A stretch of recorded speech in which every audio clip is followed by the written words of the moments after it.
ഇതില് നമ്മുടെ 14/6/2024 കമ്മിറ്റിയിൽ ചർച്ച ചെയ്ത് വളരെ വിശദമായി ചർച്ച ചെയ്ത് ഇതിന്റെ അടിസ്ഥാനത്തിൽ നമ്മൾ പാറമടയ്ക്ക് നമ്മൾ ലൈസൻസ് കൊടുക്കാൻ തീരുമാനിച്ചിട്ടുണ്ട്. പക്ഷെ ജനങ്ങളുടെ ബുദ്ധിമുട്ട് മാനിച്ചുകൊണ്ട് ഞങ്ങളോടൊപ്പം നിൽക്കുന്ന ഒരു പ്രസ്ഥാനം എന്ന നിലയ്ക്ക് ഞങ്ങളെ സംബന്ധിച്ച് ഞങ്ങളോടൊപ്പം നിൽക്കേണ്ടി വരും. അപ്പൊ ആ നിലയ്ക്ക് ഞങ്ങൾക്ക് ഇത് റദ്ദാക്കണമെന്നുള്ളത് ആവശ്യപ്പെട്ടുകൊണ്ട് നിവേദനം തരാൻ വേണ്ടി ഞങ്ങൾ നേതാക്കന്മാരൊക്കെ അപ്പൊ അതാണ് ഇപ്പൊ ഞങ്ങളിപ്പോ ആവശ്യമായിട്ട് അവരുടെ മുന്നിൽ വരുന്നത്. ഞങ്ങളുടെ ആവശ്യം പരിഗണിക്കണം. ജനങ്ങളുടെ ജീവനും സ്വത്തിനും സംരക്ഷണം കൊടുക്കാൻ ബാധ്യപ്പെട്ട തീരുമാനം പുറപ്പെടുവിക്കണമെന്ന് നിങ്ങൾക്ക് ആവശ്യപ്പെടാം.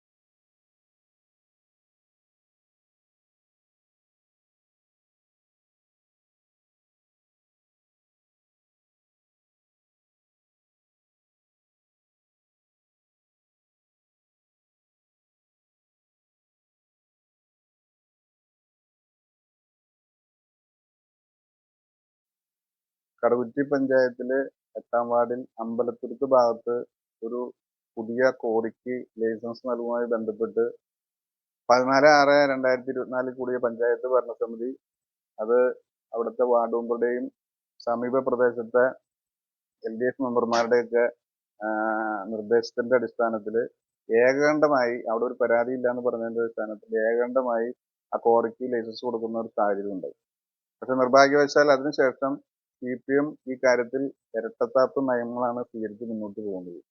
ഈ പഞ്ചായത്ത് ലൈസൻസ് കൊടുത്തതുമായി ബന്ധപ്പെട്ട് കോൺഗ്രസിന്റെ ജനപ്രതിനിധികളെയും പഞ്ചായത്ത് ഭരണസമിതിയെയും സമൂഹ മധ്യത്തിൽ മോശക്കാരാക്കുന്ന പ്രവർത്തനങ്ങളും പ്രചരണങ്ങളുമാണ് LDFന്റെ മെമ്പർമാരുടെ ഭാഗത്തുനിന്നും CPMന്റെ നേതാക്കന്മാരുടെ ഭാഗത്തുനിന്നും ഉണ്ടായിക്കൊണ്ടിരിക്കുന്നത്. ഞങ്ങളെ സംബന്ധിച്ചിടത്തോളം, UDFനെ സംബന്ധിച്ചിടത്തോളം, കോൺഗ്രസ് പാർട്ടിയെ സംബന്ധിച്ചിടത്തോളം ഞങ്ങൾക്ക് ജനങ്ങളുടെ കൂടെ നിൽക്കാനാണ് ഞങ്ങൾക്ക് താല്പര്യം. ജനങ്ങളുടെ ജീവനും സ്വത്തിനും സംരക്ഷണം കൊടുക്കണം എന്നുള്ളതാണ് ഞങ്ങളുടെ നിലപാട്. ആ നിലപാടിന് വിരുദ്ധമായി ഞങ്ങൾ ഒരു തീരുമാനവും എടുത്തിട്ടില്ല.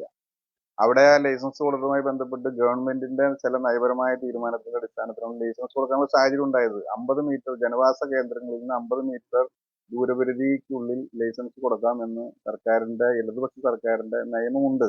അത് UDF സർക്കാരിന്റെ കാലത്ത് അത് 200 മീറ്റർ ആയിരുന്നു. ഈ LDF സർക്കാരാണ് അത് 50 മീറ്റർ ആയിട്ട് ചുരുക്കിയത്. അപ്പൊ അതുകൊണ്ട് നിയമപരമായി അവർക്ക് ലൈസൻസ് കിട്ടാനുള്ള സാഹചര്യമുണ്ട്.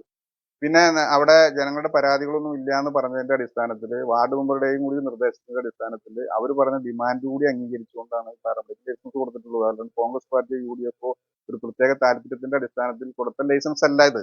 അപ്പൊ ഇപ്പൊ അവിടെ ജനങ്ങളുടെ പരാതി വന്ന സ്ഥിതിക്ക് ഈ ലൈസൻസ് കൊടുത്ത തീരുമാനം പുനഃപരിശോധിക്കണമെന്നാണ് UDFനും പാർട്ടിക്കും കോൺഗ്രസ് പാർട്ടിക്കും ആവശ്യപ്പെടാനുള്ളത്. അതിന്റെ ഭാഗമായിട്ടാണ് ഇന്ന് UDFന്റെ കറുകുറ്റിയിലെ നേതാക്കന്മാർ ഇവിടെ വന്ന് പഞ്ചായത്ത് സെക്രട്ടറിയെ കണ്ട് ഒരു നിവേദനം നൽകിയിട്ടുള്ളത്.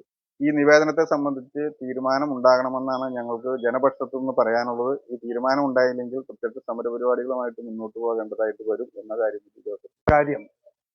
ഈ അപേക്ഷ ഈ പഞ്ചായത്തിൽ വന്നത് ഏതാണ്ട് 9 മാസക്കാലം മുൻപാണ്.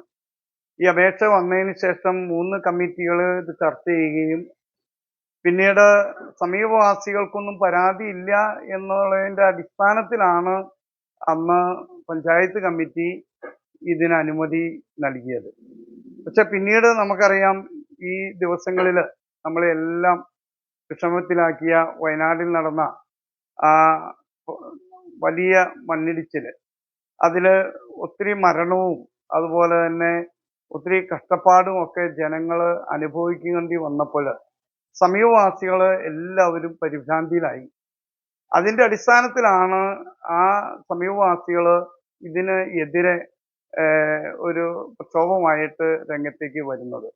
നേരത്തെ KP പോളി പറഞ്ഞതുപോലെ അങ്ങനെ ഒരു സാഹചര്യം വരുമ്പോൾ UDFന് അത് കണ്ടില്ല എന്ന് നടിക്കാൻ സാധിക്കുകയില്ല. കാരണം അത്തരത്തിലൊരു സാഹചര്യം നമ്മുടെ നാട്ടിൽ ഇനി ഒരിക്കൽ പോലും ഉണ്ടാകാൻ പാടുള്ളതല്ല. അതുകൊണ്ട് തന്നെ തീർച്ചയായിട്ടും ഈ തീരുമാനം, പഞ്ചായത്ത് കമ്മിറ്റി എടുത്തിരിക്കുന്ന ലൈസൻസ് കൊടുക്കാൻ എടുത്തിരിക്കുന്ന തീരുമാനം പൂർണ്ണമായും പിൻവലിക്കണം എന്ന് തന്നെയാണ് UDF കമ്മിറ്റിയുടെ ആവശ്യം. അതിനുവേണ്ടി ഈ തീരുമാനങ്ങൾ ഉണ്ടായില്ല എങ്കിൽ നേരത്തെ പറഞ്ഞ പോലെ ശക്തമായ സമരപരിപാടികളുമായിട്ട് UDF മുന്നോട്ട് പോകും. മാത്രമല്ല, ഈ തീരുമാനത്തിന്റെ പുറകില് UDF മെമ്പർമാർ മാത്രമല്ല LDF മെമ്പർമാരും ഐക്യകണ്ഠേന എടുത്ത തീരുമാനമാണ്. വാർഡ് മെമ്പർക്ക് അതിൽ പ്രത്യേകിച്ച് യാതൊരു എതിർപ്പോ വിയോജനക്കുറിപ്പോ ഇല്ല. പൂർണ്ണമായി പിന്തുണ കൊടുത്തുകൊണ്ടാണ് ഈ തീരുമാനം എടുത്തിരിക്കുന്നത്. അപ്പോൾ LDF ഇപ്പോൾ എടുക്കുന്ന ആ ഇരട്ടത്താപ്പ് അത് ജനങ്ങളുടെ ഇടയിലേക്ക് എത്തിക്കുക എന്നുള്ളതും കൂടി ഞങ്ങളുടെ ലക്ഷ്യമാണ് എന്ന് ഓർമ്മപ്പെടുത്തുന്നു. ഇതിന് ശക്തമായ തീരുമാനം ഉണ്ടാകും എന്ന് ഞങ്ങൾ പ്രതീക്ഷിക്കുന്നു. ഇല്ല എങ്കിൽ വലിയ സമരപരിപാടികളുമായിട്ട് UDF മുന്നോട്ട് പോകും എന്ന് ഓർമ്മപ്പെടുത്തുകയാണ്.